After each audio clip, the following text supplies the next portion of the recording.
السلام علیکم میرے پیارے دوستوں، کیسے ہیں آپ لوگ؟ امید ہے کہ اچھے ہوں گے اور آپ لوگوں کی تیاری بھی ماشاءاللہ اچھی چل رہی ہے۔ چلیے آج پھر سے ہم مضمون لے کر آئے آپ لوگوں کے لیے صفائی پر۔ تو یہ مضمون دوسرا مضمون ہے صفائی کے اوپر میٹرک والوں کے لیے، اور انشاءاللہ جو میں پڑھا رہا ہوں وہ آپ کو میٹرک میں ضرور آئے۔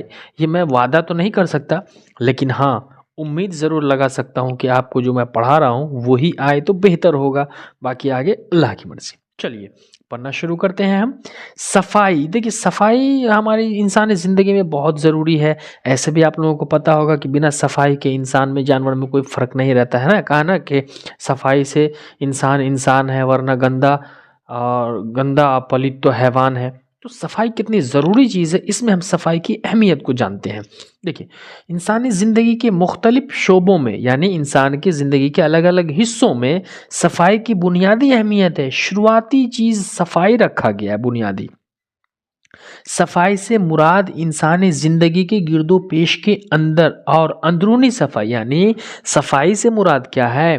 انسانی زندگی کے گرد و پیش میں اور اندرونی صفائی، یعنی ہماری زندگی میں جو ہم زندگی گزارتے ہیں اس کے ارد گرد صفائی اور اندرونی صفائی۔ اگر کسی انسان میں صفائی کی عادت نہیں ہے تو ایسے انسان اور جانور میں کوئی فرق نہیں ہے۔ اگر کسی انسان میں صفائی کی عادت نہیں ہے تو وہ انسان اور جانور میں کوئی فرق نہیں ہے، کیونکہ جانور جہاں چاہے مٹی میں پلیت جگہ پر بیٹھ جاتا ہے۔ انسانی معاشرے میں صفائی ایسی چیز ہے جس کی اہمیت سے انکار نہیں کیا جا سکتا۔ دوستو صفائی کی اہمیت سے ہم انکار نہیں کر سکتے۔ جیسے آپ کو پتہ ہوگا کہ صفائی کو آدھا ایمان مانا گیا ہمارے اسلام مذہب میں، تو صفائی ایک ایسی چیز ہے، اس کی اتنی بڑی اہمیت ہے کہ اس سے ہم انکار نہیں کر سکتے۔ ہمارے اسلام مذہب میں ان چیزوں سے انکار نہیں کیا جا سکتا۔ صفائی سے انسان کے اعلیٰ ذوق کا اظہار ہوتا ہے، یعنی آپ صاف ستھرے ہیں تو آپ کے بڑے شوق و ذوق کا اظہار ہوتا ہے، پتہ چلتا ہے۔ جو انسان صاف ستھرا رہتا ہے تو اس کا دل و دماغ بھی صاف ستھرا ہوتا ہے۔ یعنی آپ مہنگے کپڑے کی بات یہاں نہیں ہو رہی ہے، یعنی آپ صاف ستھرا رہتے ہیں تو آپ کا دل و دماغ صاف ستھرا رہتا ہے۔ انگلش میں ایک کہاوت ہے کہ ہیلدی شریر میں ہی ہیلدی مائنڈ رہتا ہے۔ تو ہیلدی آپ تب رہیں گے جب آپ صاف ستھرے، جو آدمی صاف ستھرا رہتا ہے اس کو بیماری نہیں ہوتی، جو بیماری نہیں ہوگا وہ اس کا صحت اچھا ہوگا، اور صحت اچھا ہوگا تو دماغ بھی اچھا ہوگا۔ کلیئر ہے؟ چلیے کہہ رہے صفائی کا اثر انسان کی شخصیت پر بھی پڑتا ہے۔ آپ اگر صاف ستھرے نہیں رہیں گے تو آپ کی شخصیت کو لوگ ادنا سمجھیں گے۔ ضروری نہیں کہ لوگ لباس سے بڑے ہوتے ہیں، کپڑوں سے بڑے ہوتے ہیں، لیکن گندگی اچھی چیز نہیں ہے۔ مانا کہ کپڑا مہنگا نہیں ہے لیکن گندا نہیں ہونا چاہیے۔ کپڑا پھٹا ہو چلے گا لیکن کپڑا گندا نہیں ہونا چاہیے۔ وہی کہہ رہا ہے کہ صفائی کا اثر انسان کی شخصیت پر، آپ جیسے رہیں گے نا ویسا اثر آپ کے دل و دماغ پر پڑتا ہے۔ صفائی سے انسان کے دل و دماغ میں اچھے فکر و خیال کو فروغ حاصل ہوتا ہے۔ یعنی اگر آپ صاف ستھرے رہتے ہیں تو آپ کے یعنی انسان کے دماغ میں اچھے فکر و خیال کا فروغ ہوتا ہے۔ اچھا فکر، اچھی خیال آپ کے دماغ میں آتی رہے گی۔ صفائی سے مراد انسان کے کپڑے اور جسم کی صفائی ہے۔ صفائی کا مطلب انسان کے کپڑے اور جسم کی صفائی دونوں ہے۔ انسان کا کپڑا بھی صاف ستھرا ہو اور جسم بھی صاف ستھرا ہو، جس کے ذریعے انسان سماج کے اندر امتیاز حاصل کرتا ہے، اور اسی صفائی کے وجہ سے، اسی صاف ستھرا کے ذریعے انسان سماج میں امتیاز حاصل کرتا ہے۔ اور اگر آپ ایسے صاف ستھرا بن کے رہتے ہیں تو آپ کو سماج میں بلندی، اعلیٰ مقام، لوگوں اچھے لوگوں، یعنی اچھے کا مطلب خوبصورت نہیں، تعلیم یافتہ لوگوں کے نزدیک بیٹھنے کے مواقع ملتے ہیں۔ عام طور سے صفائی دو طرح کے ہوتے ہیں۔ اب دیکھیں صفائی کو جو ہے نا دو بھاگوں میں بانٹ دیا گیا کہ صفائی کتنے طریقے؟ دو طریقے کے ہوتے ہیں، روحانی اور جسمانی۔ روحانی صفائی، دیکھیں روحانی صفائی سے مراد انسان کے اندر کی صفائی، یعنی ہمارے روح کے اندر، روح ہوتا کہاں ہے؟ قلب کے اندر، جسم کے اندر جو دکھتا نہیں ہے۔ تو روحانی صفائی سے ہے کہ ہماری اندرونی صفائی ہے نا، ہمارے اندر کا، ہمارا روح، ہمارا دل و دماغ، ہماری سوچ، یہ سب صاف ہونی چاہیے، اچھی ہونی چاہیے۔ اور جسمانی صفائی کو ظاہری صفائی کہتے ہیں۔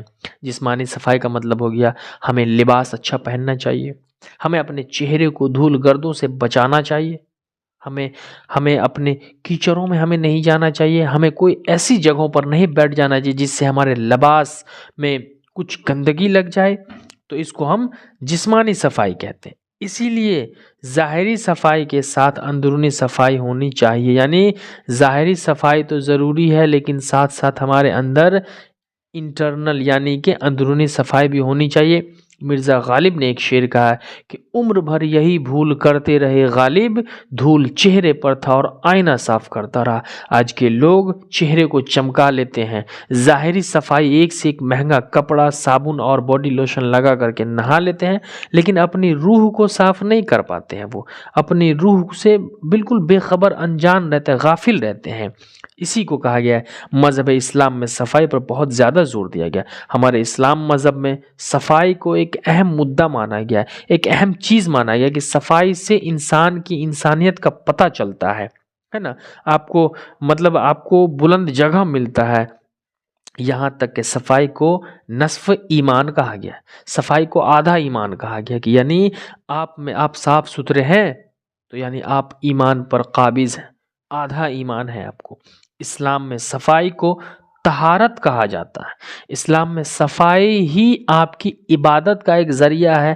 اب بتاؤ اگر آپ پلید ہوتے، ناپاک ہوتے، کوئی عبادت نہیں کر سکتے ہو۔ اسلام میں صفائی کو طہارت کہا جاتا ہے جو وسیع تر معنی میں استعمال کیا جاتا ہے، یعنی طہارت کا معنی بہت اونچے وسیع بلند چیزوں میں لیا جاتا ہے جس سے روحانی اور جسمانی دونوں کی صفائی مراد ہوتی ہے۔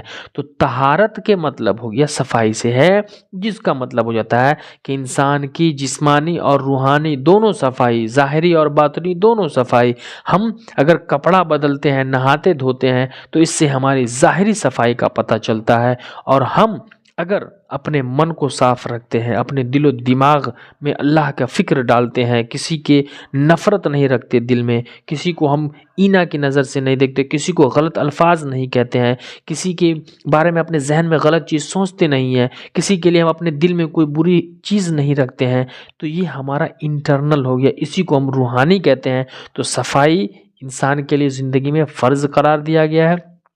صفائی ایمان ہے آدھا، صفائی جسمانی اور ظاہری اور باطنی دونوں ہے، صفائی کو آدھا ایمان کہا گیا۔ تو یہ صفائی جو ہے آپ کو بہار بورڈ میں یہ پوچھے گا، اس لیے میں نے آپ کو پڑھا دیا۔ تو صفائی آپ کو سمجھ میں آ گیا ہے؟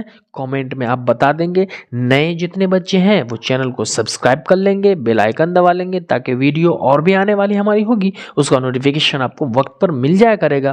اور اگر آپ سبسکرائب پہلے سے کر چکے ہیں تو ویڈیو کو اپنے سارے دوستوں کو شیئر کر دیں گے۔ آپ کے پڑوس میں جو دوست ہوں گے، آپ کے گاؤں میں جو دوست ہوں گے، آپ کے کوچنگ میں، انسٹیٹیوٹ میں جو دوست ہوں گے، کہہ دینا کہ حسان سر نے پڑھا دیا ہے، BBI یہی بورڈ میں آئے گا، پڑھ لینا، اور وہ سارے بچے پڑھ لیں گے تو کم سے کم آپ کو تھینکس تو کہیں گے کہ تھینکس دوست، آپ کے کہنے پر 10 نمبر میرا بن گیا۔ تو امید ہے کہ آپ کو سمجھ میں آ گیا کہ سارے بچے کامنٹ کر کے بتا دیں گے تاکہ ہمیں موٹیویشن ملے گا اور آگے ویڈیو بنانے میں ہمیں ایزی ہوگی۔